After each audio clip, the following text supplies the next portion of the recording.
okay? Sorry, I'm stuck on something. Me. Oh. Hey everybody. Today is Friday? Friday. It's Friday. Wow. Anyway, it is technically day something of quarantine. Yep. Happy birthday, Dad. Kyle's dad's birthday's today. It is. So anyway, what we thought we would do in this video is just kind of give you an idea of where we started, where we traveled, where we are now in this whole adoption process. So a little bit of our story. If you follow my blog, you've probably seen a lot of it. If you've known us for any number of years, you will know most, if not all, of our story. But some of you are new to us, and I've never even met you. So let's just jump right in and talk about how we got to Taipei, which is where we are today. So way back in 2006, a hot July day, the 29th to be exact. Two young babes Very got young, very young. I was 19, Kyle was 20. I'm not going to talk about our whole entire marriage because really this is about the adoption, so we're going to skip kind of over that a little quickly so we can get to the present day of where we're at. So we got married almost 14 years ago. 14? Yeah. 2020? It'll be 14 years ago. Almost 14 years ago in the hot summer of Midwestern state of Illinois. No, we got married in Indiana. Time, day. The bad thing is geography. We're losing the ability to blame jet lag. It's true. We're in it deep enough. We've pretty much adjusted. This is just quarantine brain. It's quarantine brain. There it is. Kind of like this quarantine hair going on. I did put a little makeup on for you all though, just because, I want to look real fancy. So back to 2006, we got married. Kyle still had 2 years to finish up of undergrad, so I booked it to Eastern Kentucky. Everyone's dream. No hate, Eastern Kentucky. I'm serious. It's a beautiful area. But we lived there for 2 years while he finished his undergrad, and then he was accepted at a school in Dallas, Texas. So we booked it to Texas almost 2 years later. And we lived there for 9 years before moving to Illinois. After promising our families it would only be 2. Yep. But it's okay because all of our other siblings are spread out anyway. I have a brother in California, so that just blew right past Texas. Love you, Alex. Anyway, amidst all this marriage and moving around and learning how to be adults, because I was 19, he was 20. We were babies.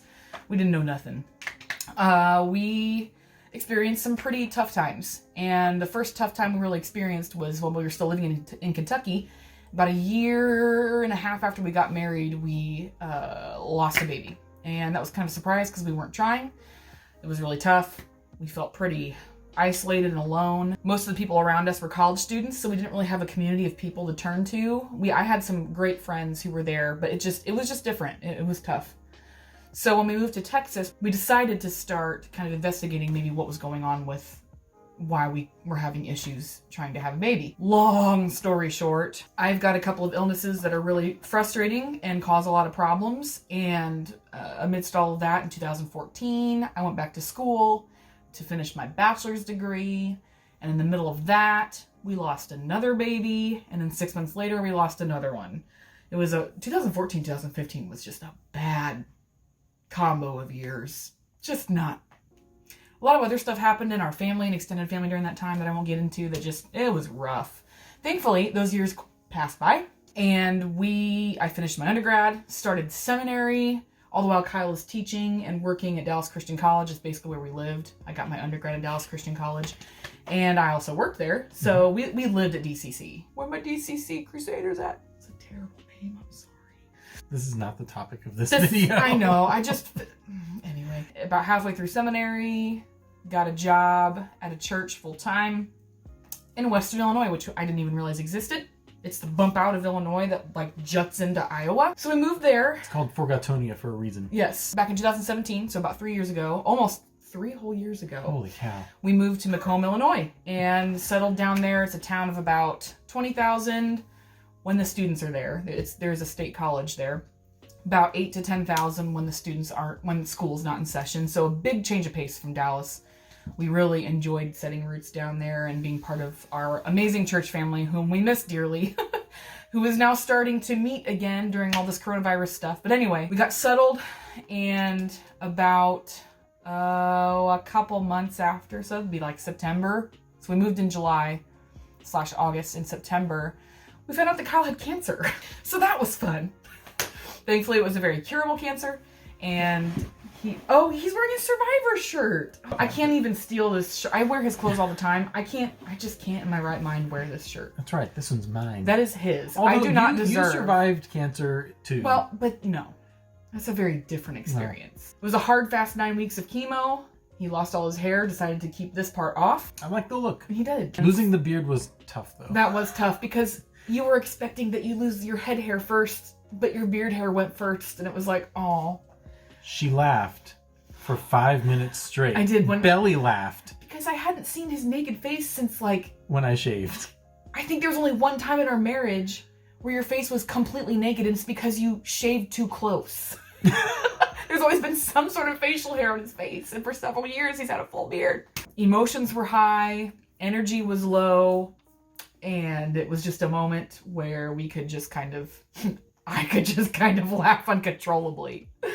Weirdly, his eyebrows didn't go anywhere. Yeah, he thinned a little bit. They did. I mean, look at that. That's pretty beefy. So he beat the cancer, praise God, got a job like right after that, which is perfect for him. He works at Monmouth College, which is a small liberal arts college in Monmouth, Illinois, about 45 minutes north of where we live. So he got a job, and past the next few years, I finished seminary, and we had decided when I was back in undergrad, after we lost our third child, that we would wait until I was done with seminary to talk about what we would do to build our family. And I want to be very clear when I say build our family, we are already a family. I get frustrated with the language, we want to start a family, or our family is complete. And that just made me feel like we weren't complete. But I love the way Leslie Knope says it in Parks and Rec, which is the best show in the whole entire world. When April and Andy are deciding whether or not to have children, April goes to Leslie and says, how do you know? What do I do? I don't know if I want kids. Why did you decide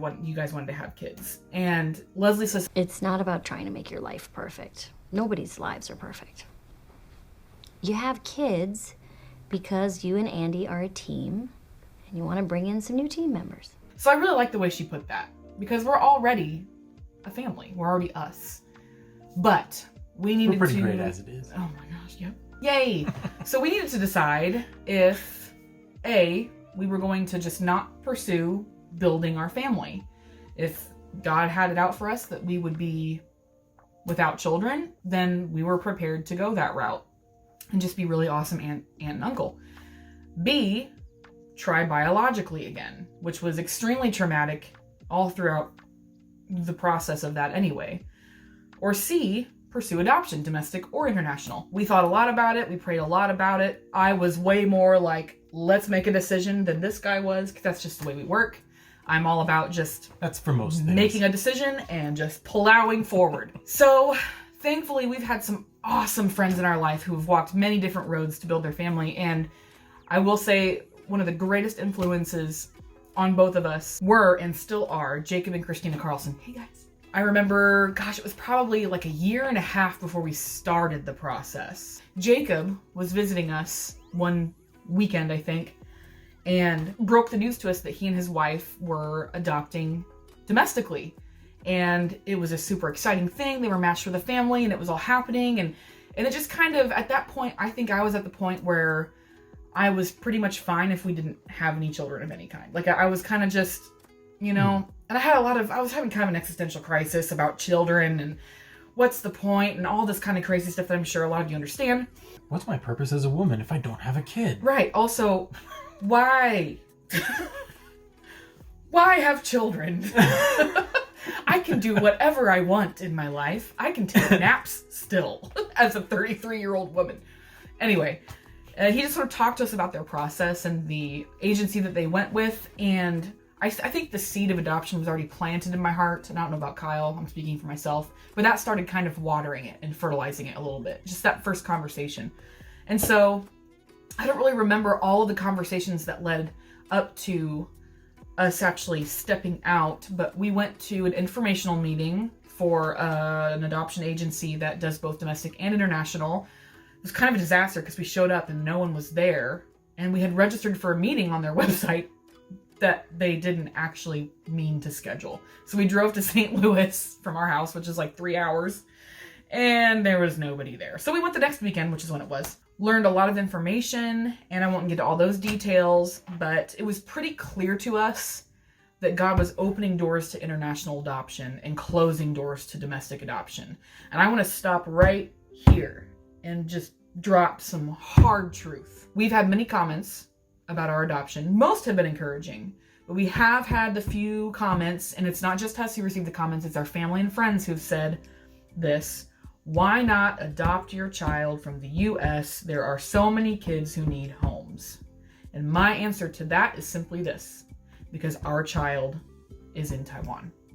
And that's all I'm going to say. And I just want to encourage you to not say those things to people who are internationally adopting. There are so many factors that go into every route of fostering and adopting that unless you are in it, you cannot, and I'm trying to say this with as much love as possible, you cannot possibly understand what is going through the minds and the processes, and it's just so much more complicated and detailed than you can imagine. And unless you're in it, and you get it. So we decided, we did some research, and we decided to go with a different agency, and our adoption agency is CCAI, which is Chinese Children Adoption International. But they had amazing reviews. They had an incredible China program that we were super impressed with. We filled out the initial application just to kind of get the ball rolling. That was in November, December of 2018, almost 2019. Oh gosh. Wow. Yes. 2018, tail end. We filled out the application, turned it in, and we were approved for the China program. Woohoo! So we started compiling documents for a dossier and getting all that stuff lined up and ready to go. And we were pretty open to whatever child God wanted to put in our lives. We did have to set some parameters of what we thought we could handle financially as far as special needs goes, because we were very open to a special needs child. We just knew that there were some realms that we could not handle financially, physically. We set those parameters. We were open to a boy or a girl, like just really whatever child God places in our path, we were going to go for. Do you want to pop in at all? I'm talking a lot. I've been popping in. Okay. But I'll skip ahead for you. We didn't qualify for China after all because of my cancer. Yes.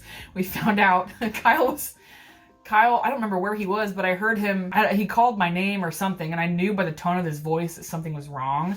And he happened to just be looking through some of the documents for requirements for adopting from China, because there are very stringent requirements for every adoption program. And one of them was that you had to be cancer-free for 3 years. And unfortunately, our agency missed it, which is fine. It was just, they counted wrong. We love them. Oh my gosh, our agency is awesome. And this was truly another door being shut so that the right door could be opened.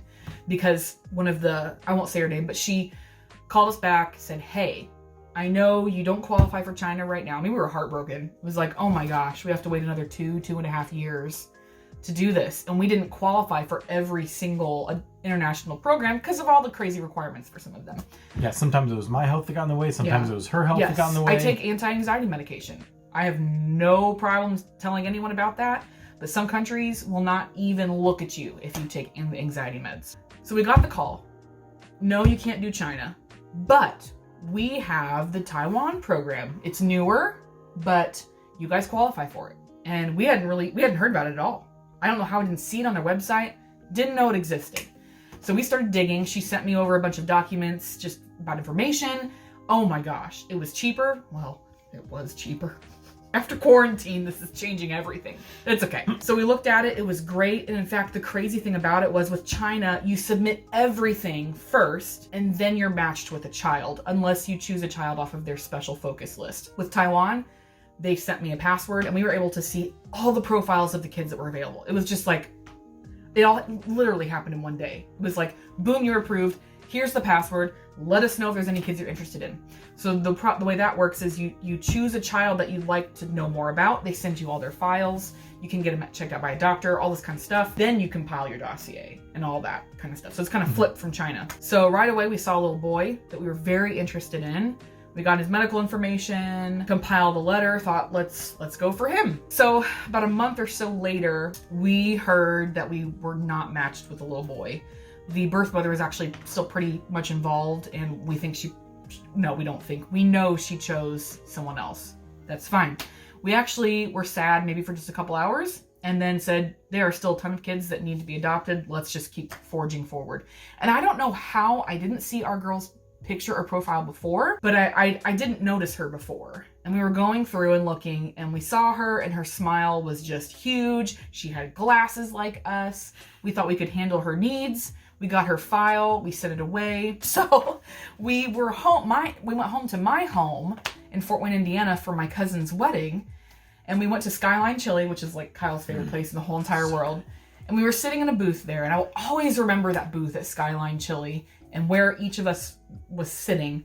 And usually I'm not the one with reservations, but I was the one with reservations and he wasn't. And I just remember sitting there thinking and telling him, what do you think? And I asked him, what should we do? He said, we should go for her. I think we should go for her. And it was like, that's all I needed to get pushed over the edge. It was like, all right, let's do this.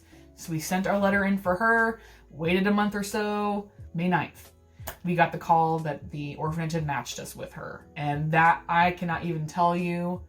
I was at work and I went outside, and all 3 of the caseworkers that work on the Taiwan files had me on speaker with all of them there, along with the person who had processed our application. And so I knew as soon as I answered the phone, I'm like, everyone's here. This is great news. And they told me, and I just screamed and cried and just, I walked outside of the church because I knew I was going to freak out. And it was just, that was an awesome day. We had to wait until July 15th for the government to sign off on it because she's technically in their care. And then from that point, it was just full on adoption. I'm so glad that we waited till I was done with school, because grad school and adoption, it's like a second job. It's a second job. Home study. You adoption people, you all know, getting fingerprinted. How many times did we get fingerprinted? Like 3. At least 3. 3 times. All the passport pictures, all the dossier documents, notarized, certified, and so many notary. Yes, I had to drive to Springfield. It was so much, but it was, and still is, so worth it. We started having Skypes about a month after we were matched by the government, and we've had them about every month since. And then in February, actually February 14th, on Valentine's Day, we were required to travel to Taiwan. So we came here a few months ago, well, several months ago now, and we had our court hearing, and we got to spend a few days with her, and it was wonderful and terrifying and amazing and scary and terrifying and amazing and terrifying. Right. Oh, yeah, okay. All right, I get it. But oh my goodness, we love her so much. We are so excited for her to be with us physically forever. There are going to be a lot of challenges. She's very, very attached to her foster family, whom she's lived with her whole entire life.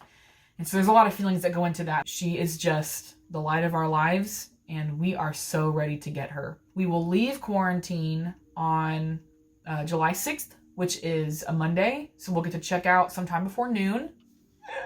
We don't have to be here a whole day.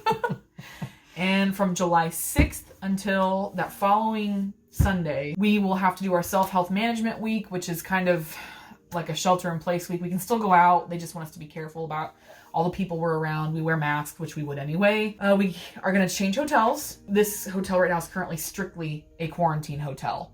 So we are moving to a hotel that is not strictly a quarantine hotel, which honestly I think will be nice to get out of this space. Yeah. We can't really complain. It's been very nice. We just can't leave our room. People help us. So we'll get to kind of rest, kind of regroup before we are with her, and do some shopping to get some things that we need food-wise. And there's some things I've been thinking of that we need to pick up. And then starting July 13th, that's a Monday, we will be with her for the whole entire week. So Monday and Tuesday, we'll have interactions with her from 9:30 to 5:30 p.m. And then Wednesday, we will start the morning with her again. Exactly 1 year to the day from so when the government approved us. Yeah. So the 15th of July. Yeah. Wow. That's crazy. Our caseworkers at our agency pointed that out, and that was like, wow, nuts. Mm-hmm. So on the 15th, we will gain official custody of her, and we'll bring her back to our hotel. Could be a terrible night. We'll just try to keep her happy and distracted, and just be there with her and love her and let her be whatever she wants to be and feel whatever she wants to feel. And then Thursday, we go to our AIT appointment, which is the American Institute in Taiwan. That is where she will acquire her visa. And we go alone. We don't have our translator with us. We won't have anybody else with us. We have to go to that appointment alone. And then Friday, we fly home. We're going to take not a lot. We're going to take all of our cues from her. Poor thing is going to have a lot of changes. So hotel, we're flying back to Chicago. We'll arrive the same day we left because we'll be going back in time, which is not confusing at all. Right. So we're leaving Friday and we're coming back Friday. And we decided to book a hotel room because we are not going to throw our poor child into a car after arriving at 9 o'clock at night on Friday and drive for 4 hours. We will be there one night. Our immediate family is going to meet us there. And then we'll go home Saturday and start the rest of everything. The rest of everything. Whatever that entails. So it's so easy. Just the rest of everything. So that is us in a nutshell. That's a small portion of us, yes. But there's so much more to this whole what you just listened to, but to condense it is impossible. It is. So if you have any questions about anything that we've talked about, please reach out to us. We'd love to answer any questions you have about us, our lives, our adoption process, about her. But right now, we're probably just going to wait on dinner and watch more New Girl. Thank you all for sticking with us this long. We love you all. We thank you for all the prayers, love, encouragement that we've received. It's just been overwhelming to see who all this has reached. And our village is enormous, and it's bigger and more amazing than we could have ever expected. And we are so grateful for that. So you all have a wonderful day.